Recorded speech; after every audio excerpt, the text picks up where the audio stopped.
காணும் கனவெல்லாம் என்றும் நீதானே என் கனவெல்லாம் நினைவாக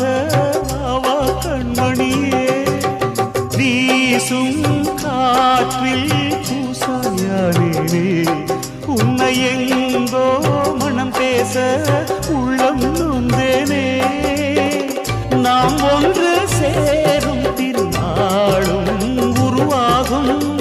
ஜென்மங்கள் ஏழேழும் நாம் வாழ்வதை தடுத்திட முடியாது ஆவாயந்தன் நிலவே விண்ணிலவே என் வாழ்வே நீதாய் நிலவே விண்ணிலவே